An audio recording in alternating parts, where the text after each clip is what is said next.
अनेक ठिकाणी तुम्ही ऐकलेलं असेल, आपण सुद्धा उपवासाचा अभ्यास करताना पाहिलं, की प्रभू येशू ख्रिस्त उपवास प्रार्थनेमध्ये असताना दुष्टाने त्याची परीक्षा घेतली आणि दुष्टाने परीक्षा कशी घेतली? जसं आता 10वीच्या परीक्षा चालू आहेत नाही का? हालेलुया. पण दुष्टाने त्याची परीक्षा पवित्र शास्त्रावर आधारित घेतली प्रियानो. देवाच्या वचनाला आधारूनच दुष्टाने प्रभूला गोंधळात टाकण्याचा, परीक्षेत टाकण्याचा प्रयत्न केला. तुम्ही आणि मी देवाची विश्वासणारे आहोत. आपल्याला सुद्धा या जगामध्ये नानाविध परीक्षांना सामोरं जावं लागतं. परंतु दुष्ट जेव्हा आपली परीक्षा घेतो प्रियानो, तो ह्या प्रकारेच घेतो, की बघ वचनामध्ये हे लिहिलंय आणि आपण जर एकच वचन धरून बसलो आणि त्यामागचा गाभा किंवा त्यामागचा पूर्ण बॅकग्राऊंड आपल्याला कळाला नाही. त्याचं कारण परमेश्वराने हे वचन, ही आज्ञा का दिली? जसं काल आपण अभ्यास केला नाही का? जर त्याचं कारण आपल्याला कळालं नाही तर प्रियानो आपण गोंधळात पडू शकतो आणि त्या गोंधळाद्वारे दुष्ट आपल्याला खाली पाडू शकतो. जसं दुष्टाने हवेला पाडलं. दुष्ट अर्ध खरं बोलला, अर्ध खोटं बोलला. म्हणाले की होय, होय. नाही, नाही. तुम्ही हे फळ खाल्लं तर तुम्ही खरोखर मरणार नाही. तुम्ही जर हे फळ खाल्लं तर तुम्ही देवासमान व्हाल. हालेलुया. ते आदाम आणि हव्वा जे देवाच्या प्रतिमेमध्ये बनवले गेलेले होते आणि त्यामुळे देवाचे पुत्र कन्या होते, देवासमानच होते. तुम्ही आणि मी जेव्हा देवाच्या प्रतिमेमध्ये बनवलेले होतो, जोपर्यंत तुमचा आणि माझा पापामध्ये, या सृष्टीमध्ये तुम्ही आणि मी पापाचे भागीदार झालो नाही, तोपर्यंत आपण देवाचे पुत्र कन्याच होतो, नाही का? पण पापामुळे आता आपण सापाची पिल्लावळ म्हणून या जगामध्ये जन्माला येतो. आपला जन्मच पापामध्ये होतो. पण ख्रिस्तामध्ये आपण पुन्हा नवी उत्पत्ती होतो आणि मग देवाचे पुत्र कन्या होतो. अगदी त्याचप्रमाणे देवाचे पुत्र कन्या आपण झालो, मग मात्र दुष्ट आपल्या कानाशी लागतो. लक्षात घ्या प्रिय. कारण या जगामध्ये जे पापाला भुललेले आहेत, जे मूर्तीपूजेमध्ये आहेत, जे परराष्ट्रीय आहेत, जे विदेशी आहेत, जे विधर्मी आहेत, त्यांच्या मागे दुष्ट लागत नाही, त्यांच्याकडे दुष्ट काम करत नाही. दुष्टाचं काम विश्वासणाऱ्यांमध्ये असतं, मंडळीमध्ये असतं. आणि तुम्ही आणि मी दुष्टाच्या सर्व हत्यारांना, इफिसकरास पत्र 6व्या अध्यायामध्ये आपण ख्रिस्ती मनुष्याच्या शस्त्र सामग्रीचा अभ्यास केलेला आहे, नाही का? बऱ्याच शस्त्र सामग्री आहेत. ओरस्त्राण आहे, शिरस्त्राण आहे, हालेलुया, ढाल आहे. पण या सर्व हत्यारांमध्ये आपण अनेकदा अभ्यास केला, मी पुन्हा सांगतो, की एक हत्यार असं आहे, ज्या हत्याराद्वारे आपण दुष्टावर प्रतिहल्ला चढवू शकतो, त्याला पळवून लावू शकतो. जसं ख्रिस्ताने अरण्यामध्ये सैतानाला पळवून लावलं. आणि ते हत्यार आहे देवाचे वचन, म्हणजे आत्म्याची तलवार. हालेलुया. आणि म्हणूनच प्रियानो आज हा खटाटोप आपण करत आहोत. आपण जुन्या करारावरती क्विक क्विज घेत आहोत. आज आपण संख्येने कमी होत हरकत नाही. परंतु मी सर्वांना विनंती करेल, आपण जसं नेहमी क्विज घेतो तशाच प्रकारे ही क्विज राहणार आहे. प्रत्येकाला प्रश्न विचारला जाईल. प्रश्नाचं उत्तर देण्यासाठी 30 सेकंदाचा वेळ दिला जाईल आणि जर तुम्हाला उत्तर नाही देता आलं तर मग कोणीही माईक अनम्यूट करून उत्तर देऊ शकतं. मी विनंती करतो, कोणी माईक अनम्यूट करून सांगा, आपल्यामध्ये वही पेन घेऊन कोण कोण बसलेलं आहे? मी मी बसले. आहे. मी पण आहे. मी हालेलुया. पण. सर्व मी पण आहे. Yes, very good. सगळेजण वही पेन घेऊन बसा. हालेलुया. देवाच्या नावाला करू. आणि मी प्रश्न विचारत असताना एक दुहेरी काम पण करणार आहे. ते म्हणजे जे लोक उत्तर देणार आहेत त्या लोकांचं मार्किंग पण करणार आहे. थोडंसं किचकट काम आहे, पण ते करण्याचा मी प्रयत्न करणार आहे. कारण आज आपण संख्येने फार कमी आहोत, नाही का? हरकत नाही. तर सगळेजण वही पेन घेऊन बसा, कारण जरी प्रश्न विचारले जातील त्या बरोबरीनेच त्या प्रश्नांची उकल सुद्धा होत जाईल, उत्तर सुद्धा मिळत जातील. आणि आज आपण जुन्या करारावरतीच लक्ष केंद्रित करणार आहोत, फोकस करणार आहोत. तर आपण सुरुवात करूया. देवाच्या नावाला गौरव. आणि मी सर्वप्रथम पहिला प्रश्न मी सलोमीला विचारत आहे, कारण मला सलोमीचं नाव पहिलं दिसत आहे. हालेलुया. सलोमी, हा प्रश्न तुझ्यासाठी आहे. ठीक आहे? उत्तर दिलंस तर तुला 1 मार्क मिळेल. उत्तर फक्त सलोमीनेच द्यायचं, ठीक आहे? हा प्रश्न आहे सलोमी आणि तिच्या कुटुंबियांसाठी. सलोमी, तुझ्यासाठी प्रश्न आहे, मोशे करवी परमेश्वराने किंवा यहोशवाने लिहिलेली जुन्या करारात 5 पुस्तकं आहेत. ती कोणती 5 पुस्तकं? सलोमी. जी पुस्तकं मोशे करवी असं म्हणू शकतो यहोशवाने रचली, अशी कोणती 5 पुस्तकं आहेत? उत्पत्ती, पहिली 5 पुस्तके. पहिली 5. नाव सांगशील? हालेलुया. उत्पत्ती, निर्गम, लेवीय, गणना, अनुवाद. हालेलुया. लक्षात घ्या प्रियानो, फार सोपं उत्तर आहे. पहिली 5 पुस्तकं असं म्हटलं जातं, की मोशे मुखाने बोलला आणि ती यहोशुआने लिहून काढली. हालेलुया. ही पहिली 5 पुस्तकं यांना मोशेचं नियमशास्त्र असं सुद्धा म्हटलं जातं, नाही का? उत्पत्ती, निर्गम, लेवीय, गणना आणि अनुवाद. हालेलुया. ठीक आहे. सलोमीला 1 पॉइंट मिळालं. पुढचं नाव मला दिसत आहे आमची बहीण सीमा यायचं. सीमा, पुढचा प्रश्न तुझ्यासाठी केवळ सीमानेच उत्तर द्यायचं आणि जर सीमाला उत्तर नाही देता आलं तर मग कोणीही आपला माईक अनम्यूट करून उत्तर देऊ शकता. पहिल्याने आपण सीमाला संधी देऊया. सीमा, पुढचा प्रश्न तुझ्यासाठी आहे. जुन्या करारात एकूण किती पुस्तकं आहे? सीमा. 39. हालेलुया. सीमाने सुद्धा बरोबर उत्तर दिलेलं आहे प्रियानो. लक्षात घेऊया, जुन्या करारामध्ये 39 पुस्तकं आहेत. उत्पत्तीपासून ते मलाखीपर्यंत. जुन्या करारात 39 पुस्तकं आहेत. नव्या करारात 27 पुस्तकं आहेत आणि एकूण 66 पुस्तकं पवित्र शास्त्र आहेत. जर तुम्हाला हे लक्षात ठेवायला कठीण गेलं ना तर मी एक सोपी पद्धत सांगतो. यशिया संदेष्टाचा ग्रंथ नेहमी लक्षात ठेवा. कारण यशियाच्या पुस्तकामध्ये बरोबर 66 अध्याय आहेत. जेवढे यशियामध्ये अध्याय आहेत तेवढीच पुस्तकं पवित्र शास्त्रात आहे. जुना करार 39, नवा करार 27. येस, थँक्यू सीमा. पुढील नाव मला सुजाता दिदी आणि आमची आई सुवार्ता समुद्रे यांचं दिसत आहे. तर तो प्रश्न प्रामुख्याने आमची आई आणि दिदी यांच्यासाठी आहे.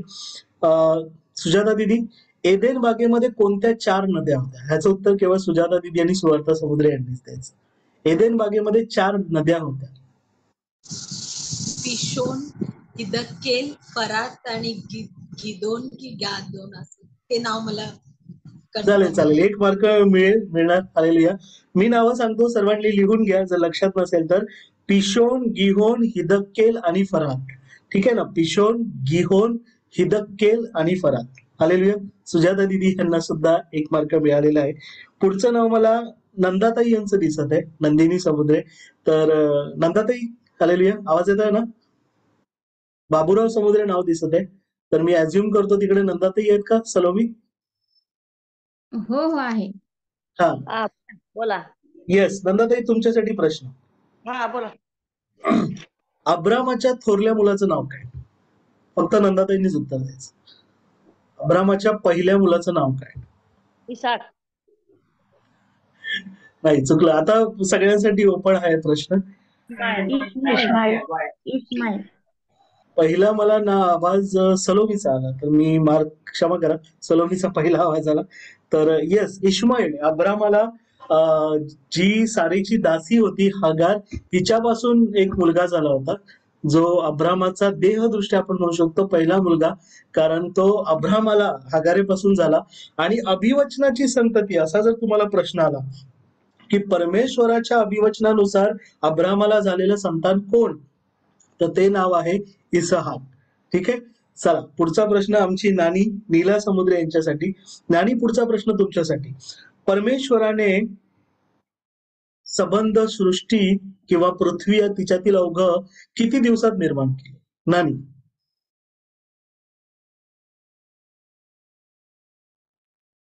आणि माईक तुमचा बंद आहे. परमेश्वराने पृथ्वी किती दिवसात बनवली आणि सगळ्या गोष्टी? सॉरी, अंदाज लावा नानी, अंदाज. 21. 21. चला, आता सगळ्यांसाठी मोकळं. 6 दिवस. पहिलं मला आवाज मला वाटतं सविता वहिनींचा आला, तर या खेपेस मी सविता वहिनींना 1 पॉइंट देतो, कारण प्रथम त्यांचा आवाज आला. हालेलुया. तर 6 दिवसात परमेश्वराने पृथ्वी आणि तिच्यातील अवघ हे निर्माण केलेलं आहे.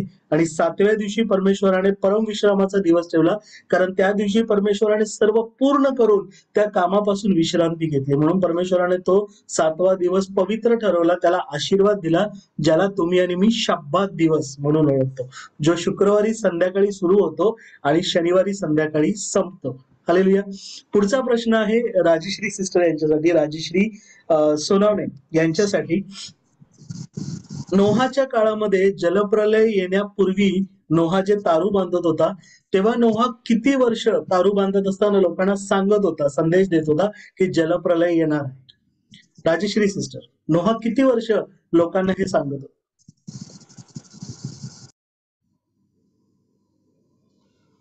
ब्रदर परत एकदा बोला. नोहा जेव्हा देवाने आज्ञा दिली नोहाला तारू बांध. चला मी सोप्पा करून विचारतो. देवाने आज्ञा दिल्यापासून नोहाला सांगितलं की आता तू तारू बांध कारण जलप्रलय आहे, तेव्हापासून किती वर्षांनी जलप्रलय आला?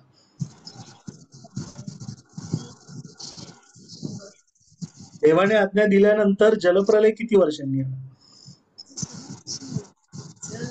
ठीक आहे, आता सगळ्यांसाठी हा प्रश्न 100 मोठा. वर्ष 100 वर्ष. पहिला आवाज रिबेका सिस्टर यांचा आला, तर रिबेका सिस्टर तुम्हाला सुद्धा 1 मार्क दिला जाते. हालेलुया.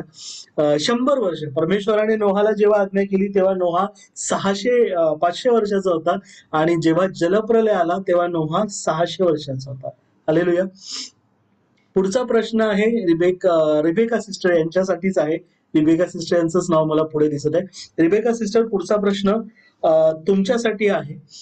याकोब जेव्हा आपला भाऊ एसाव याच्यापासून पळून चालला होता तेव्हा एका ठिकाणी त्याला स्वप्न पडलं. त्याने उशाशी ढोंडा घेतला होता आणि त्याला स्वप्न पडलं की एक शिडी आहे आणि त्या शिडीवरून देवदूत वर खाली करत आहेत, असं स्वप्न पडलं. त्या जागेचं नाव काय? Rebecca sister.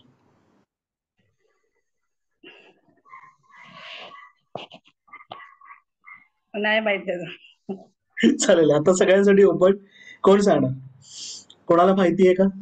याकोब जेव्हा एसावापासून पळून चालला होता तो एका ठिकाणी येऊन थांबला आणि त्या ठिकाणी त्याने धोंडा उशाशी घेतला आणि त्याला स्वप्न पडलं की या जागेवरती हे जागा देवाचं, असं त्याने त्याला नाव दिलं की हे देवाचं घर आहे, कारण या जागेमधून म्हणजे देवाच्या घराकडे जाण्याचं द्वार आहे. हालेलुया. द्वार हा शब्द वापरला. बेथेल. हालेलुया. आमची आई सुवार्ता समुद्रे आणि सुजाता दिदी यांना 1 पॉइंट. प्रियानो, तुम्हाला कुटुंब लेवलवर पॉइंट मिळतोय कारण एक मला माहिती आहे एका डिव्हाइस वरती बरेच जण बसलेले, सो आपण जे डिव्हाइसच्या लेवलवरती पॉइंट मिळत आहे. हालेलुया. येस, त्या जागेचं नाव होतं बेथेल. प्रिया. हालेलुया. पुढचं नाव मला दिसत आहे राजेश्री सिस्टर यांच्या नंतर आणि रिबेका सिस्टर यांच्या नंतर कोथंबिरे सरांचं. हालेलुया. कोथंबिरे सर, पुढचा प्रश्न तुमच्यासाठी आहे. सॅम्युअल कोथंबिरे सर, पुढचा प्रश्न तुमच्यासाठी. योसेफाला 2 लेकरं होती आणि त्याच्यापैकी जो धाकटा होता त्याला याकोबाने आशीर्वाद देताना दुप्पट वाटा दिला. त्याच्यावरती हातावरती डोक्यावरती आपला उजवा हात ठेवला. त्या मुलाचं नाव काय? किंवा योसेफाच्या 2ही मुलांचं नाव सांगितलं तरी चालेल. कोथंबिरे सर. एसाव. नाही, योसेफाची मुलगी. रोबेन आणि एफ्राईम. नाही, योसेफाची मुलगी. कोण सांगणार? मनश्शे आणि एफ्राईम. हालेलुया. मनश्शे आणि एफ्राईम. आता त्याच्यामध्ये देवाच्या दृष्टीने याकोबाच्या आशीर्वाद दिल्यामुळे मोठा कोण झाला? जो धाकटा होता, योसेफाचा धाकटा मुलगा कोण होता? मनश्शे. नाही, योसेफाचा मोठा मुलगा मनश्शे होता, धाकटा एफ्राईम होता. पण याकोबाने आशीर्वाद दिल्यामुळे एफ्राईमाचा वंश मनश्शेपेक्षा मोठा झाला, प्रबळ झाला. हालेलुया.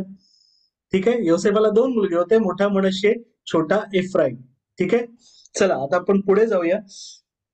पुढचं नाव मला दिसत आहे कोथंबिरे सरांनंतर सविता थोरात सिस्टर यांचं अभिषेक थोरात मला दिसत आहे. तर अभिषेक आणि सविता सिस्टर तुमच्यासाठी पुढचा प्रश्न. ठीक आहे. अभिषेक आणि सविता सिस्टर तुमच्यासाठी पुढचा प्रश्न. मोशे जो होता देवाचा संदेष्टा होता, तो याकोबाच्या इस्रायलाच्या 12 वंशापैकी कोणत्या वंशातला होता? सविता सिस्टर किंवा अभिषेक, तुमच्यासाठी प्रश्न. मोशे कोणत्या वंशातला? ठीक आहे, आता हा प्रश्न सगळ्यांसाठी खुला. लेवी. लेवी. लेवी. मला आमच्या आईचा आवाज पहिला आला. हालेलुया. सुवार्ता समुद्रे यांचा लेवी वंशातला होता. प्रिय लक्षात घ्या, मोशे त्याचा मोठा भाऊ अहरोन ज्याला परमेश्वराने याजक म्हणून निवडलं होतं, हे लेवी वंशातले होते. लेवी जे याकोबाचे मुलगे होते त्याच्या मुलांपैकी 4था होता, नाही का? रौबेन, शिमोन. 3रा होता रौबेन, शिमोन, लेवी आणि यहुदा. ठीक आहे. आता पुढचं मला नाव दिसत आहे संजय सरांचंच. तर संजय सर आणि विद्याताई तुमच्या कुटुंबासाठी पुढचा प्रश्न आहे. उद्या 1 मिनिट, मी माईक म्यूट करतो. प्रियानो, बोलतानाच आपले माईक सुरू ठेवा. हालेलुया. एसाव आणि याकोब ही 2 जुळी इसहाकाची मुलं होती. त्याच्यापैकी एसाव या शब्दाचा अर्थ काय आहे?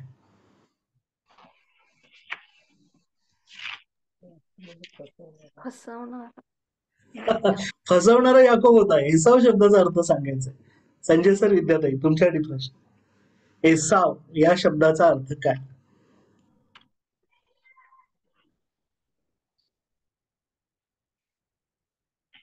ठीक आहे, आता हा प्रश्न सगळ्यांसाठी खुला. एसाव शब्दाचा अर्थ काय? जसं संजय सरांनी सांगितलं, याकोब शब्दाचा अर्थ आहे टाच धरणारा किंवा फसवणारा. अगदी त्याचप्रमाणे एसाव शब्दाचा पण एक विशिष्ट अर्थ आहे. काय अर्थ आहे? कोणाला माहिती?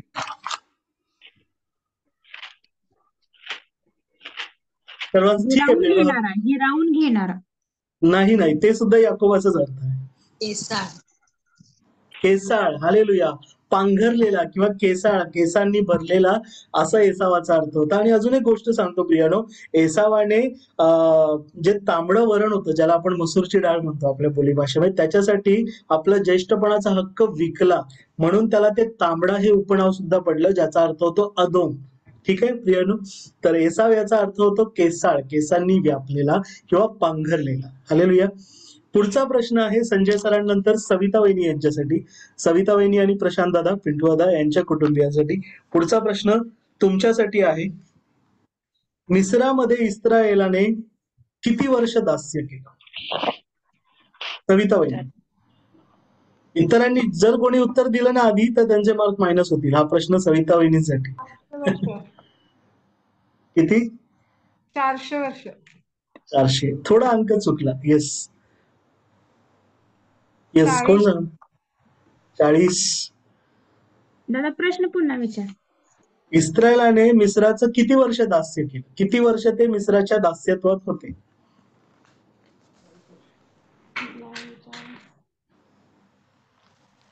सगळ्यांसाठी आता ओपन आहे, कोणी उत्तर देऊ शकता. किती वर्ष? 100 वर्ष. 100 वर्ष नाही, 400च्या जवळ आकडा आहे. सविता वहिनींनी आधी जे उत्तर दिलं त्याच्या जवळच आकडा आहे, हे मी हिंट देतो. 4000. नाही, एवढं पण नाही, 4000 नाही. 430. 430. कोण बोललं? विद्याताई बोलले होते. येस, बरोबर उत्तर आहे. विद्याताई यांनी जे दिलेलं 430 वर्ष इस्रायल हे मिस्राच्या दास्यामध्ये होते. हालेलुया. पुढचं नाव मला दिसत आहे. आजचे प्रश्न थोडे कठीण आहेत प्रियानो, कारण या प्रश्नांद्वारे बऱ्याचशा गोष्टींची आपली उजळणी होणं गरजेचं आहे. कारण हे प्रश्न तुमच्या वाचनामध्ये असे सहजासहजी येत नाही, आणि असेच प्रश्न तुमच्या क्विज मध्ये येऊ शकतात. हालेलुया. पुढचं नाव आहे शर्मिला मॅडम यांचं. शर्मिला मॅडम, पुढचा प्रश्न तुमच्यासाठी आहे. इस्रायलाला किंबहुना, चला हा प्रश्न विचारतो. परमेश्वराने मोशेची एका डोंगरावरती भेट घेतली, ज्याच्यावरती जळत्या भस्म न होणाऱ्या झुडपातून परमेश्वराने मोशेची भेट घेतली होती. त्या डोंगराचं नाव काय? शर्मिला मॅडम. होरेब डोंगर. होरेब डोंगर. हालेलुया. थँक्यू शर्मिला मॅडम, अगदी बरोबर उत्तर. होरेब डोंगरावरती परमेश्वराने मोशेची भेट घेतली होती, आणि त्या डोंगरावरती जेव्हा इस्रायल मिस्राच्या दास्यत्वातून सुटून आले, त्या डोंगरावरती परमेश्वराने मोशेला 10 आज्ञा दिल्या, नाही का? हालेलुया. त्याच डोंगरावरती परमेश्वराने मोशेची भेट घेतली. येस. आता पुढचं नाव मला दिसत आहे शर्मिला मॅडम यांच्या नंतर. एकच सेकंद. आपली बहीण श्वेता हिचं. हालेलुया. श्वेता, हा पुढचा प्रश्न तुमच्यासाठी आहे. श्वेतासाठी, इस्रायलाने जेव्हा ठीक आहे, हा प्रश्न विचारूया की परमेश्वराने मिस्रावरती 10 पिढ्या आणल्या, ज्याची एकही पिढा इस्रायलावर आली नाही, नाही काय? मिस्रावरती, इजिप्त देशावरती परमेश्वराने 10 पिढ्या आणल्या. हा प्रश्न आपली बहीण श्वेता हिच्यासाठी आहे. त्या 10 पिढ्यापैकी कोणत्याही 3 पिढ्या सांगा. मरीची पिढा, उवांची पिढा आणि बेडूक. येस, श्वेता हिलाही 1 पॉइंट मिळालेला आहे. अगदी बरोबर. आता मला तुमच्यापैकी कोणीही 10 पिढ्या कुणाला लक्षात असतील तर सिक्वेन्स वाईज सांगू इच्छिता का? कोणाला माहिती आहेत का 10 पिढ्या कशा आल्या अनुक्रमाने? त्यांना मी एक्स्ट्रा 1 पॉइंट देईन. आपल्यामध्ये कोणी आहे? 10 पिढ्या अनुक्रमाने. आणि इंटरनेटमध्ये, मोबाईलमध्ये बघून सांगायचं नाहीये, डायरेक्ट सांगायचं. ठीक आहे, मी सांगतो प्रियानो, लक्षात घ्या. पहिली पिढ्या रक्ताची, फार सोपं आहे. नील नदीचं रक्त झालं. दुसरी पिढा आहे बेडकाची, ठीक आहे ना. तिसरी पिढा आहे उवांची. येस, उवांची. आणि पहिल्या आणि दुसऱ्या पिढ्या आपल्या मंत्रतंत्राच्या द्वारे इजिप्तच्या जादूगारांनी पण करण्याचा प्रयत्न केला. पण जेव्हा उवाच्या पिढेपासून ते म्हणाले की या देवाचा हात आहे, त्यांना तसं करणं जमेल. उवांच्या पिढेनंतर गोमाशांची पिढा आली, मरीची म्हणजे जनावरांवरच्या मरीची पिढा आली. त्यानंतर 6वी पिढा गळवांची, जनावरं मनुष्य सगळ्यांना गळवांनी पिडलं. 7वी गारांची, 8वी टोळाची, 9वी निबिड अंधकाराची आणि 10वी प्रथम वत्साच्या मृत्यूची. अशा 10 पिढ्या. ठीक आहे. हालेलुया. पुढचं नाव मला दिसत आहे. येस, सुमनताई यांचं. सुमनताई, पुढचा प्रश्न तुमच्यासाठी आहे. सुमनताई. येस, सुमनताई, तुमच्यासाठी प्रश्न आहे की जेव्हा इस्रायल मिस्राच्या दास्यातून निघालं तेव्हा परमेश्वराने सांगितलं की आता तुमच्यासाठी हा वर्षाच्या पहिल्या महिन्याचा पहिला दिवस व्हावा. आणि त्याच पहिल्या महिन्याच्या 14व्या दिवशी परमेश्वराने त्यांना एक सण पाळायला सांगितलं, ज्या सणाचा संबंध या 10व्या पिढीशी सुद्धा आहे. त्या सणाचं नाव काय? वलांडरचा सण. हालेलुया. वलांडणाचं. थँक्यू सुमनताई. सुमनताई, तुम्हाला सुद्धा एक पॉइंट मिळालेला आहे. वलांडणाचा सण केला. पहिल्या महिन्याच्या 14व्या दिवशी परमेश्वराने वलांडणाचा सण इस्रायलला साजरा करायला सांगितला. आता पुढचा प्रश्न विशाखा थोरात सिस्टर यांच्यासाठी आहे. त्याच प्रश्नामध्ये मी पुढचा विचारत आहे विशाखा सिस्टर तुमच्यासाठी, की त्याच महिन्याच्या 15व्या दिवसापासून ते 21व्या दिवसापर्यंत 7 दिवस एक कुठला तरी सण परमेश्वराने इस्रायलला पाळायला सांगितला. तो कोणता सण? वलांडणाच्या बरोबरीनेच येतो. विशाखा सिस्टर.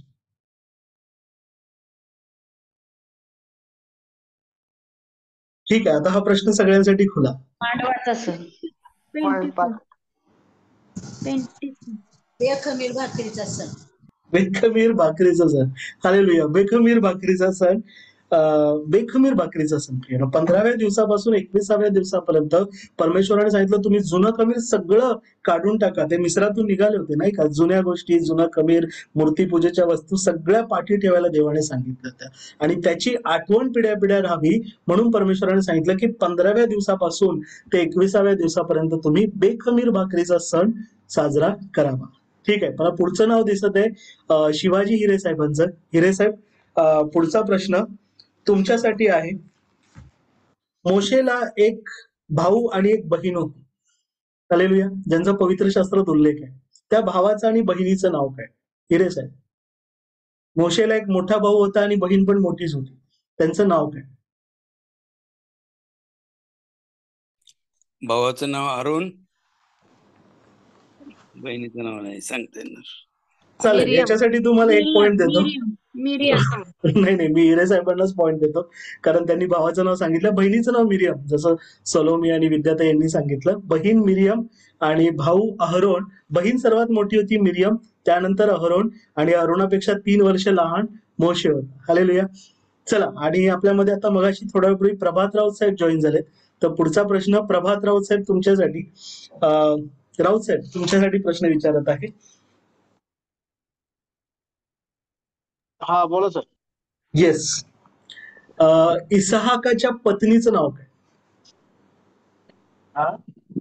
अब्राहमाला जो संतान परमेश्वराने अभिवचनाद्वारे दिला होता त्याचं नाव इसहाक होतं. त्या इसहाकाच्या पत्नीचं नाव काय, जिच्यापासून त्याला जुळे झाले? Rebekah. Rebecca. Yes, hallelujah. Thank you. Rebecca हे इसहाकाच्या पत्नीचं नाव आहे. राऊत साहेब, तुम्हाला तुमच्या कुटुंबियांना सुद्धा 1 पॉइंट मिळालेला आहे देवाच्या नावाला करून. तर मला वाटतं 1 राऊंड पूर्ण झालेला आहे आणि बरेच जण उत्तर देत आहेत देवाच्या नावाला करून. येस, आपण पुढे जाऊया पुढच्या राऊंड मध्ये. पुन्हा आता पुढचा प्रश्न मी सलोमी. कोणी राहिलं का? कोणाला प्रश्न अजून विचारला नाही असे कोणी आहे का? ठीक आहे, तर आपण थोडं वेगाने पुढे जाऊया. पुढचा प्रश्न सलोमी हिच्यासाठी आहे. सिनाय पर्वतावरती परमेश्वराने जेव्हा इस्रायलला 10 आज्ञा दिल्या तेव्हा परमेश्वराने त्या 10 आज्ञांपैकी काही आज्ञा होत्या ज्या परमेश्वराने देवाविषयी सांगितलेल्या होत्या, की मनुष्याचं देवाबरोबरचं वर्तन कसं असावं. त्या 10 आज्ञांपैकी अशा किती आज्ञा आहेत? फक्त नंबर सांगितलं तरी चालेल सलोमी, की ज्या मनुष्याने देवाबरोबर कसं वर्तावं हे सांगतात. सलोमी, 5. किती सलोमी? हालेलुया. ऍक्च्युली मला माहिती नाही, पण मी अंदाज सांगितला 5. 4. 5. हालेलुया. ठीक आहे, आता ह्याचं प्रश्न उत्तर सगळ्यांसाठी मोकळं आहे. कोणी उत्तर देऊ इच्छित? 4 4 उत्तर आहे. हालेलुया, अगदी बरोबर. मला वाटतं श्वेताने उत्तर दिलं. येस, 10 पैकी पहिल्या 4 ज्या आज्ञा आहेत त्या मनुष्याचं देवाबरोबरचं वर्तन दर्शवतात आणि पुढच्या 5 पासून जी 10वी आज्ञा आहे ते आपल्या आईबापांचा मान राख, हालेलुया, खोटं खून करू नको, व्यभिचार करू नको, चोरी करू नको, खोटी साक्ष देऊ नको आणि आपल्या शेजाऱ्याच्या कोणत्याही गोष्टीचा अभिलाषा धरू नको, या सगळ्या आज्ञा ज्या आहेत 5वी पासून 10वी पर्यंत या मनुष्यांनी मनुष्याशी कसं वर्तन करावं याविषयी दर्शवतात. ठीक आहे, पुढे जाऊया. इस्रायलाने जेव्हा देवाविरोधात कुरकुर केलं तेव्हा परमेश्वराने रानामध्ये त्यांच्या विरोधात आगे साप पाठवले, नाही का? आणि त्या सापाच्या दंशाने ते इस्रायल मरण पावायला लागले. त्यावेळी सॉरी, पुढचा प्रश्न सीमासाठी आहे. सीमा, तुझ्यासाठी हा प्रश्न आहे. त्यावेळी परमेश्वराने मोशेला काय करायला सांगितलं? सीमा. मला नक्की नाही माहिती, पण काठी उभी करायला सांगितली. म्हणजे काठी संदर्भात काहीतरी आहे. येस, पुन्हा एकदा मी विचारतो सीमा. जेव्हा इस्रायल परमेश्वराविरोधात कुरकुर करत होती आणि तेव्हा परमेश्वराने त्यांच्यामध्ये आगे साप पाठवले, त्या सर्पाच्या दंशाने ते मरायला लागले आणि मग मोशेने देवाकडे विनंती केली की देवा यांना वाचव. तेव्हा देवाने मोशेला काहीतरी बनवायला सांगितलं, पण काठी संबंधात नाहीये. तर आता ह्याचं उत्तर कोणीही देऊ शकता. काय सांगितलं परमेश्वर? पितळेचा सर्प, सर्पाचे हालेलुया, पितळेचा सर्प. येस, विद्याताई यांनी मला वाटतं उत्तर दिलं. परमेश्वराने पितळेचा सर्प करून तो उंच करायला सांगितला आणि जो जो व्यक्ती ज्याला ज्याला सर्पदंश झाला होता तो त्या पितळेच्या सर्पाकडे पाही तो जिवंत राहील, जो पाहू शकत नसेल तो मरून जाईल. ठीक आहे ना? आणि प्रभू येशू ख्रिस्ताने स्वतः सांगितलं होतं की जसा तो मोशेच्या काळी पितळेचा सर्प उंच झाला त्याद्वारे इस्रायली वाचले, तर त्याचद्वारे मनुष्याच्या पुत्राला सुद्धा उंच केलं पाहिजे, नाही का? आता थोडासा कठीण प्रश्न मी सगळ्यांना विचारतो. या प्रश्नाचं उत्तर कोणाला माहिती असेल तर द्या. त्या पितळेच्या सर्पाची नंतर मूर्ती झाली होती आणि यहुदाचा एक राजा होता, त्याने मात्र त्या सर्पाचं चूर्ण करून त्याला उद्ध्वस्त करून ते नाश करून टाकलं. त्या राजाचं नाव कोणाला माहिती आहे का? योशिया. नाही, जवळ आहे, योशियाच्या जवळचाच राजा. ठीक आहे, तर त्या राजाचं नाव होतं प्रियानो हिजकिया राजा. हिजकिया राजाने त्या सर्पाचं पूर्ण उद्ध्वस्त केलं होतं. त्या सर्पाला इस्रायलांनी नहुशतान असं प्रकारचं नाव दिलं. ठीक आहे, पुढचा प्रश्न आहे सुजाता दिदी आणि सुवार्ता समुद्रे यांच्यासाठी. देवाच्या कराराच्या कोशामध्ये 3 गोष्टी होत्या. कोणत्या 3 गोष्टी होत्या? सुजाता दिदी, सुवार्ता समुद्रे, तुमच्यासाठी प्रश्न. अहरोनाची काठी, मान्ना ठेवलेलं सुवर्ण पात्र आणि 10 आज्ञा लिहिलेला आज्ञापत्र.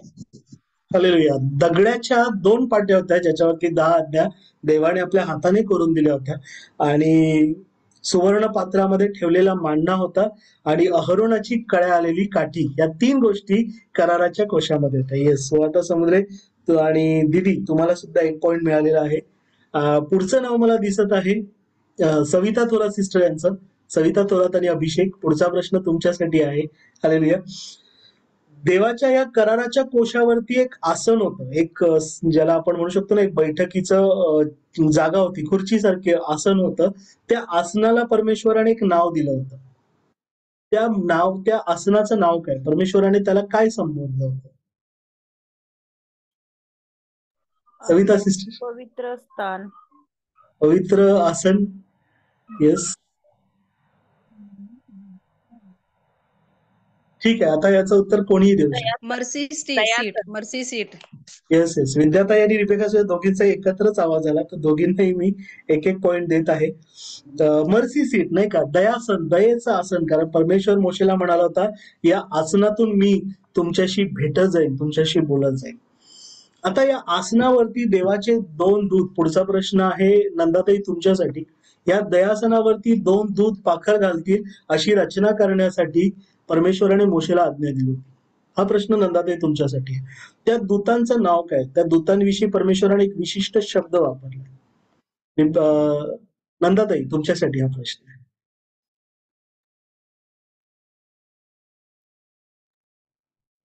ठीक आहे, आता कोणी उत्तर देऊ शकता? करूब.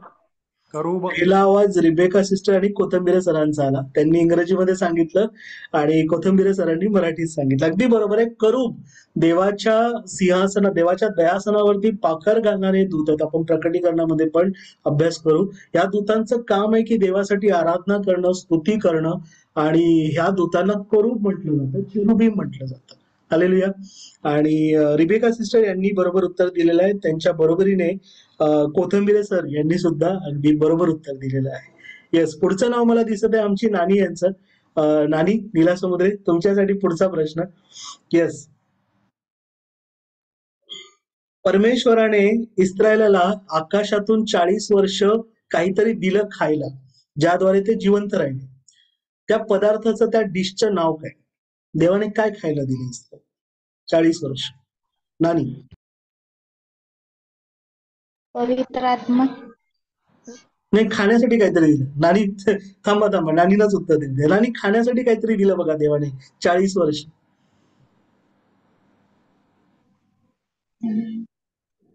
स्वर्गातली भाकर होती बघा. ठीक आहे, आता हे उत्तर कोणीही देऊ शकतं. मान्ना. स्वर्गीय मानना. हालेलुया. कोथंबिरे सरांचा पहिला आवाज आला तर मी त्यांना मार्क देत आहे. स्वर्गातला मानना, नाही का? दिव्य दूताची भाकर परमेश्वराने 40 वर्ष इस्रायलाला दिली. ठीक आहे, आता पुढचं मला नाव दिसत आहे पुन्हा एकदा प्रभात राऊत साहेबांचं. राऊत साहेब, पुढचा प्रश्न तुमच्यासाठी आहे. परमेश्वराच्या परमपवित्र स्थानामध्ये कराराचा कोश, त्या कोशावरती दयासन होतं आणि त्या दयासनावरती करूब घालणारे परमेश्वराचे 2 दूत होते आणि त्यानंतर मध्ये एक पडदा होता. बरोबर आहे. त्याच्या बाहेर जे होतं त्याला पवित्र स्थान म्हटलं जातं.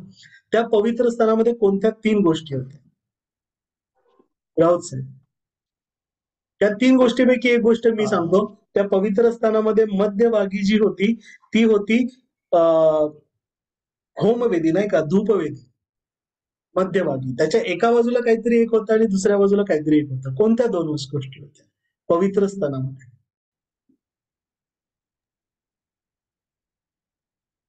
ठीक आहे, आता कोणी उत्तर देऊ शकतं? गंगाजळ. लॅम्पस्टँड, ब्रेड. आंघोळीसाठी जे गंगाजळ. नाही, भाकरीचा मेज. येस, एक एक करून सांगा. सर्वप्रथम विद्याताई तुम्ही सांगा, कोणत्या 2 वस्तू होत्या तुम्हाला वाटतं? मला तर एक आठवती, भाकरीचा मेज. ठीक आहे, तुम्हाला अर्धा मार्क. येस, अजून नेक्स्ट रिबेका सिस्टर. लॅम्पस्टँड होता ना? हा, लॅम्पस्टँड होता, बरोबर आहे. मेनोरा होता. रिबेका सिस्टर, तुम्हाला सुद्धा अर्धा मार्क. हिरे साहेब, तुम्ही बोलत इच्छित होता. हिरे साहेब. गंगाजळ. गंगाजळ. नाही, गंगाजळ नव्हतं. गंगाजळ होतं पण ते पण पवित्र स्थानात नव्हतं. येस, आता हिरे साहेब तुम्ही काही बोलू इच्छित होते का? सर, कोकणाचं रक्त होतं काय? नाही नाही नाही नाही, 2 वस्तू होत्या धूपवेदी किंवा होमवेदी. धूपवेदीच्या बरोबरीने सविता वहिनी तुम्ही काय बोलू इच्छिता? दीपस्तंभ. दीपस्तंभ, मेनोरा. तुम्हाला पण अर्धा मार्क. ठीक आहे. येस, अजून कोण राहिलं? कोणी बोलू इच्छिता? येस, ठीक आहे प्रियानो, मी पुन्हा एकदा सांगतो कोणाला कन्फ्युजन नसावं म्हणून. देवाचं जे मंदिर आहे किंवा देवाचा जो समक्षतेचा तंबू होता, त्या तंबूमध्ये पहिल्याने होतं त्या तंबूच्या अंगणामध्ये किंवा त्या तंबूमध्ये प्रवेश करण्याच्या आधी गंगाळ होतं, नाही का? ज्याला आपण मगाशी आपल्यातले बरेच जण म्हणाले. गंगाळ म्हणजे काय? एक भांड होतं वर्तुळाकार, ज्याच्यामध्ये पाणी ठेवलं जाईल, ज्या पाण्याने याजकांनी आपले हात पाय धुवून, आपली वस्त्र धुवून ते शुद्ध करायचं होतं. स्वतःला शुद्ध करूनच त्यांना पवित्र स्थानामध्ये जाण्याची, त्या तंबूमध्ये जाण्याची मुभा होती. ठीक आहे ना? त्याचबरोबरीने त्या पवित्र स्थानामध्ये त्यांनी प्रवेश केल्यानंतर 3 गोष्टी होत्या. पवित्र स्थानामध्ये मध्यभागी जी होती ती होती धूपवेदी, ज्या धूपवेदीवर परमेश्वरासमोर शास्त्रोक्त परमेश्वराने सांगितलेला धूप जाळण्याचं जबाबदारी आणि कर्तव्य याचकांचं होतं, अरुणाच्या संततीचं. हालेलुया. आणि त्याच्या एका बाजूला समक्षतेच्या भाकरीचा मेज होता, ज्याच्यावरती दर 7 दिवसांनी शब्बात दिवशी परमेश्वरासमोर 6 अशा 12 भाकऱ्या ठेवल्या जात असे, बेखमीर भाकऱ्या, नाही का? तो समक्षतेच्या भाकरीचा मेज जो प्रभुभोजन दर्शवतो. आणि त्याच्या दुसऱ्या बाजूला जो मेनोरा होता, दीपवृक्ष होता, त्या दीपवृक्षावरती परमेश्वरासमोर जैतुनाचं कुटलेलं तेल आणि त्या तेलाच्या दिवे जे सतत परमेश्वरासमोर संध्याकाळपासून सकाळपर्यंत उजळत असावे आणि ते उजळण्याची जबाबदारी सुद्धा याजकांची होती. या गोष्टी पवित्र स्थानामध्ये, होली प्लेस, 3 गोष्टी. मध्ये धूपवेदी, एका बाजूला समक्षतेच्या भाकरीचा मेज, दुसऱ्या बाजूला दीपवृक्ष किंवा मेनोरा, मध्ये एक मोठा पडदा होता. जो पडदा म्हणणं अंडरस्टेटमेंट आहे, कारण तो भिंती इतका जाड पडदा होता. आणि त्या पडद्यातून परमपवित्र स्थानात फक्त मुख्य याजकाला वर्षातून एकदाच प्रायश्चित्ताच्या दिवशी, डे ऑफ अटोनमेंट, 7व्या महिन्याच्या 10व्या दिवशी जाण्याची जबाबदारी होती. ते कोकऱ्याचं रक्त कोणीतरी बोललं नाही का, निर्दोष कोकऱ्याचं रक्त घेऊन. आणि त्या परमपवित्र स्थानामध्ये जी वेदी होती, जो कराराचा कोश होता, त्या कराराच्या कोशामध्ये 3 गोष्टी होत्या. आपण अभ्यास केला. अरुणाची कळ्यालेली काठी, सुवर्ण पात्र ठेवलेला मांडा आणि देवाने ज्या 2 दगडी पाट्यांवर स्वतःच्या हाताने 10 आज्ञा दिल्या त्या पाट्या. आणि त्या कराराच्या कोशावरतीच अखंड रचलेलं असं देवाचं दयासन होतं. आणि त्या दयासनावरती पाखर घालणारे 2 करूब देवदूत होते. तर अशी देवाच्या पवित्र आणि परमपवित्र स्थानाची रचना होती. मला वाटतं सुजाता दिदी यांना सुद्धा तुम्हाला एक प्रश्न विचारायचा आहे. येस, सुजाता दिदी. हा प्रश्न सगळ्यांसाठी आहे. आता जसं सांगितलं, मोशे करवी देवाने जो निवास मंडप बनवायला सांगितला होता, तो निवास मंडप बनवण्यासाठी देवाने 2 व्यक्तींना पवित्र आत्म्याद्वारे त्यांच्या आत्म्यात बुद्धी दिली होती, त्यांच्या अंतःकरणात बुद्धी आणि ज्ञान दिलं होतं. त्या 2 व्यक्तींची नावं, त्यांच्या वंशावळी सहित त्या 2 व्यक्तींची नावं कोण सांगणार? एक महत्वाचा मुख्य होता आणि एक त्याला सहाय्यक होता. त्या 2 व्यक्तींची नावं कोण सांगणार? मी हिंट देतो. एकाचं नाव अ वरून सुरू होतं, एकाचं नाव ब वरून सुरू होतं. अरुण होता.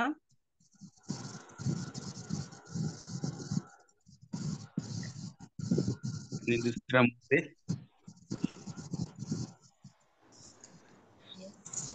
कोणी सांगू इच्छिते? ठीक आहे. जो महत्वाचा मुख्य होता त्याचं नाव बसालेल, तो हुराचा नातू होता आणि जो यहुदा वंशातून होता. आणि जो दुसरा त्याला सहाय्यक होता तो होता अहिलायाब, राईट? नाही, अहलियाब. येस, अहलियाब. तो त्याचा सहाय्यक होता. लक्षात ठेवा, निवास मंडप बनवणारे हे 2 व्यक्ती. निवास मंडपातील सर्व सामग्री, अगदी पडदा, निवास मंडपाच्या तंबूचे मेघ, खुर्च्या, कड्या, कोयंडे, याजकाची वस्त्रे, त्याच्यावरील म्हणजे वस्त्रांचं संपूर्ण त्याच्यातील रत्न, एफोद, उरपट आणि जो मंदिर, हे सर्व बनवण्याचं काम बसालेल आणि त्याचा जो सहाय्यक अहलियाब ना, या 2 व्यक्तींनी केलेला आहे. बसालेल हा यहुदा वंशातील हुराचा नातू आहे आणि माझ्या मते अहलियाब हा एफ्राईम वंशातील होता. ते मी एफ्राईम वंशातील. हालेलुया. जर संदर्भ सांग कोणत्या पुस्तकाचे? निर्गमाच्या 37 का 38 अध्यायामध्ये आहे. मी कन्फर्म संदर्भ ग्रुपवर पाठवेल. माझ्या मते 37 किंवा 38 अध्याय. ही नावं लक्षात ठेवा. मला वाटतं त्यांचे वंश नाही विचारणार, पण नावं खचित विचारतील की परमेश्वराचं जे कराराचा कोश, दयासन, या सगळ्या वस्तूंची रचना कोणी केली. तर ही नावं आहेत बसालेल आणि त्याचा जो साथीदार होता तो होता अहलियाब. तर ही नावं लक्षात ठेवा. ठीक आहे ना, क्विज साठी फायदा होईल. मला वाटतं पुढचा प्रश्न राजेश्री सिस्टर यांच्यासाठी आहे. राजेश्री सिस्टर, हा प्रश्न तुमच्यासाठी आहे की मोशेने कनान देशाची हेरणी करण्यासाठी, त्याला पाहण्यासाठी हल्ला करण्याच्या आधी इस्रायलाच्या 12 वंशातून 12 हेर पाठवले होते. आणि त्याच्यातले 10 हेर बोलले की नाही आपण हल्ला करू शकत नाही, ते लोक फार बलाढ्य आहेत, महाकाय आहेत, धिप्पाड आहेत. पण 2 हेर बोलले की परमेश्वर आपल्या बरोबर आहे म्हणून आपण त्यांना हरवू शकतो. आणि केवळ ह्या 2 हेरांचाच 40 वर्षानंतर त्या वचनदत्त भूमीत प्रवेश होऊ शकला. बाकी कुठल्याही त्या पिढीतल्या कुठल्याही 18 वर्षाच्या वरच्या मनुष्याचा प्रवेश होऊ शकला नाही. तर या 2 हेरांची नावं काय? हा प्रश्न राजेश्री सिस्टर तुमच्यासाठी. कालेब. येस, एक बरोबर आहे. कालेब आणि यहोशवा. हालेलुया. Thank you Rajeshree sister. यहोशवा आणि कालेब. आता ह्या प्रश्नाचं उत्तर कोणीही देऊ शकता माईक अनम्यूट करून. हा प्रश्न सगळ्यांसाठी आहे. यहोशवा कोणत्या वंशातला होता? कोणाला माहित आहे का? बन्यामीन. बेन्यामीन येस. नफलती वंशातला. Naphtali yes.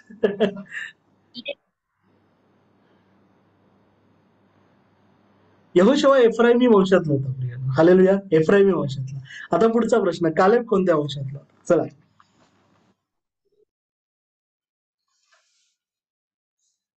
कोणाला माहिती आहे का? कोणी उत्तर सांगू शकता? सगळ्यासाठी हा प्रश्न. ठीक आहे, कालेब जो होता तो यहुदा वंशातला होता. आणि आपण लक्षात घेऊया की इस्रायलातल्या त्या 40 वर्षाच्या कालखंडामध्ये केवळ या दोघच असे व्यक्ती होते ज्यांचा त्या वचनदत्त भूमीत त्या पिढीतल्या लोकांपैकी प्रवेश झाला. बाकी सगळ्यांचा, ज्याच्यामध्ये मोशे आणि अरोन सुद्धा होते, या सगळ्यांचा राणामध्ये नाश झाला. ठीक आहे ना. पुढचा प्रश्न आहे, राजश्री सिस्टर यांच्यानंतर रिबेका सिस्टर आहे. एक राजा होता बालाक म्हणून, नाही का, मोवाबाचा राजा होता बालाक. त्याने एका खोटं संदेष्टा किंवा एक पापी संदेष्टा असा होता, ज्याला देवाचं वचन मिळत असे पण तो पापी होता, धनलोभी होता. अशा एका संदेष्टाची मदत घेतली आणि त्याला म्हणाला की तू इस्रायलाला शाप दे. बालाक राजाने त्याची मदत घेतली. त्या संदेष्टाचा उल्लेख प्रकटीकरणामध्ये सुद्धा आहे. रिबेका सिस्टर, त्याचं नाव काय? बलाक. नाही, बालाकाने त्याची मदत घेतली. त्या संदेष्टाचं नाव काय? बालाक राजा होता, त्या राजाने एका संदेष्टाची मदत घेतली. बलाम. बलाम. Yes yes, very good, thank you Rebecca sister. त्या संदेष्टाचं नाव आहे बलाम. ठीक आहे ना. बलाम संदेष्टाची त्याने मदत घेतली. पुढचा प्रश्न आहे सॅम्युअल कोथंबिरे सर तुमच्यासाठी. कोथंबिरे सर, पुढचा प्रश्न तुमच्यासाठी आहे. मोशे आणि अहरोन याच्या विरोधात 3 असे लोक होते, इस्रायलाचे पुढारी होते, ज्यांनी बंड केलं होतं, नाही का. पण ते म्हणाले की मोशेलाच देवाने नेता म्हणून निवडलंय का? तर मोशे आणि अहरोन यांच्या विरोधात 3घांनी बंड केलं होतं. त्या 3घांची नावं माहिती आहेत का? कोथंबिरे सर, एक दोन नावं सांगितले तरी चालेल. 3 पुरुष होते ज्यांनी मोशे आणि अहरोन विरोधात बंड केलं. नाही. येस, तर कोणी उत्तर देऊ शकता? दातान, अबिराम, कोराबिन. येस, हालेलुया, अगदी बरोबर. कोरहा, दाथान आणि अबिराम ही 3 नावं आहेत ज्यांनी मोशे आणि अहरोन विरोधात किंबहुना देवाच्या अभिषिक्ता विरोधात बंड केलं होतं. हालेलुया. 10:55 झाले प्रियानो. आपण आज जितके होतील तितके करूया. आणि अजूनही आपण अगदी सुरुवाती उत्पत्ती निर्गमच्याच पुस्तकामध्ये आहोत. तर उद्या सुद्धा क्विज घेऊ जर तुमची परवानगी असेल तर. आणि मग उद्याच आपल्यातला विजेता सुद्धा आपण घोषित करूया. ठीक आहे, पुढचा प्रश्न आहे संजय सर, विद्याताई तुमच्यासाठी. संजय सर, विद्याताई, पुढचा प्रश्न तुमच्यासाठी आहे. यहोशुआ बरोबर जेव्हा इस्रायलाचे 12 वंश गेले कनान भूमीमध्ये, तेव्हा त्यांनी पहिलं कोणत्या नगरावरती विजय प्राप्त केला? यार्देन पार केल्यावर कोणत्या नगरावरती त्यांनी विजय प्राप्त केला? संजय सर, विद्याताई तुमच्यासाठी प्रश्न. कनान भूमीमध्ये यहोशुआद्वारे परमेश्वराने कोणत्या भूमीवर इस्रायलाला विजय दिला? कोणत्या नगरावरती? ठीक आहे, आता हा प्रश्न सगळ्यांसाठी खुला. यरिहो. यरिहो प्रिया, नाही काय, यार्देन नदीच्या अगदी लागूनच जे पश्चिमेस शहर होतं ते होतं यरिहो. ठीक आहे, पुढचं नाव मला दिसत आहे सविता वहिनी यांचं. सविता वहिनी, प्रशांत दादा, पिंटू दादा, तुमच्यासाठी प्रश्न. शमुएल जो होता, जो हन्नेपासून परमेश्वराने दिलेला देवाचा संदेष्टा होता, तो कोणत्या वंशातला होता? सविता वहिनी, शमुएल संदेष्टा हा कोणत्या वंशातला होता?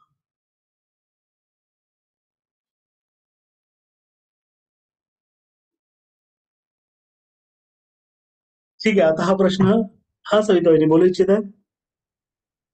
कन्फर्म नाही, पण लेवी. नाही, लेवी नाही. थँक्यू. येस, यहुदा. एफ्राईम. एफ्राईम. येस, श्वेताने बरोबर उत्तर दिलं. एफ्राईमी वंशातला हा शमुएल होता. येस. पुढचा प्रश्न आहे सविता वहिनी यांच्यानंतर आहे नाव शर्मिला मॅडम यांच्यासाठी. शर्मिला मॅडम, पुढचा प्रश्न तुमच्यासाठी. शर्मिला मॅडम, रूथ जी होती, जिचा जो पती होता, त्याच्या वंशावळीतून दावीद राजा आला. तर रूथ हे पुस्तक आपण अभ्यास केलेलं आहे, नाही का, शास्त्रेनंतर रूथ पुस्तक येतं. त्या रूथच्या, त्या दाविदाच्या वंशावळीमध्ये ज्याची नोंद आहे, तो रूथचा पती त्या पतीचं नाव काय? शर्मिला मॅडम.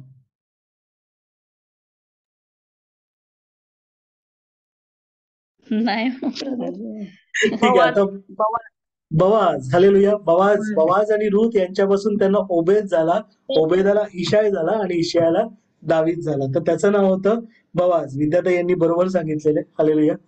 ठीक आहे, पुढचा प्रश्न आहे इस्रायलाचा. मी आधी नाव सांगतो. Yes, hallelujah. पुढचं नाव मला दिसत आहे. येस, श्वेता यांचं.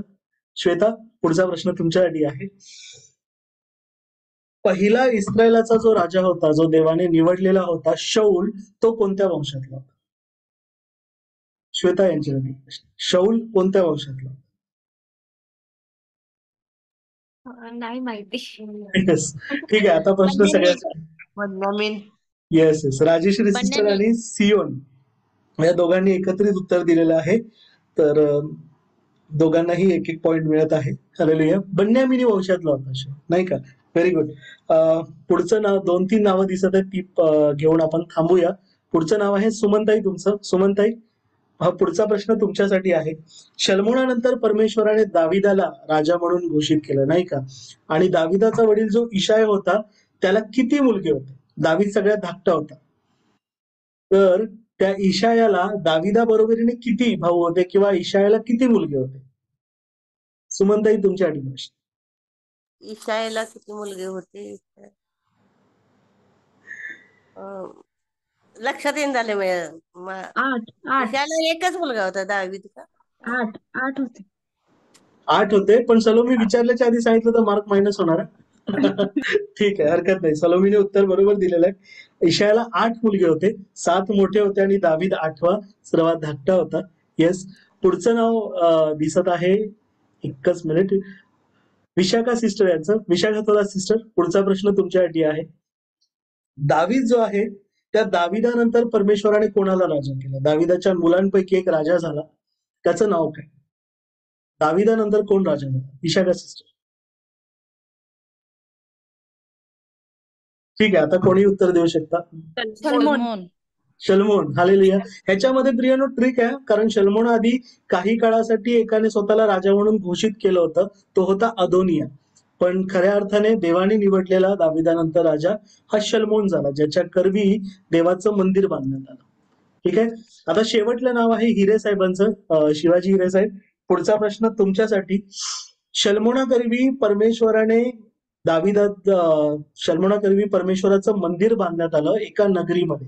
त्या नगरीचं नाव काय? हिरे साहेब, देवाचं मंदिर कुठे बांधलं? इस्रायल देश.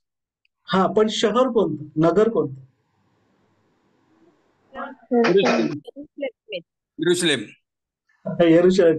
विशाखा सिस्टर यांनी सुद्धा उत्तर दिलं, तर मी विशाखा सिस्टर यांना सुद्धा मार्क देतो आणि हिरे साहेब तुम्हाला सुद्धा एक मार्क देतो. यरुशलेम मध्ये देवाचं मंदिर स्थापन करण्यात आलं किंवा बांधण्यात आलं. हालेलुया. मला वाटतं आपण इकडे थांबूया आणि जुन्या करारावरती असेच खोलवर जाऊन बरेचसे प्रश्न मंजुषा आपण उद्या सुद्धा घेऊया. आणि माझा पूर्ण विश्वास आहे याद्वारे तुमच्या आणि माझ्या, आपल्या सगळ्यांच्या ज्ञानात भर पडेल. आपण इकडे थांबूया आणि फक्त मी एवढं सांगू इच्छितो की आजच्या सेशन नुसार आपल्यामध्ये रिबेका सिस्टर आहेत, सुवार्ता समुद्रे आहेत, विद्याताई आहेत आणि श्वेता आहेत आणि सविता सिस्टर आहेत, हे आघाडीवर आहेत. तर इतर लोकांनी आता कंबर कसूया आणि उद्या यांच्या आघाडीला आपण पिछाडीच टाकण्याचा प्रयत्न करूया. हालेलुया. इथून पुढची वेळ आपली बहीण सलोमी विचारेल. प्रेज लॉर्ड दादा, खूप छान सेशन झालं. देवाचे आभार मानते. ही वेळ आहे प्रभूने शिकवलेली प्रार्थना आणि या रात्री हे गीत आपण सर्वजण एकत्रित म्हणूया.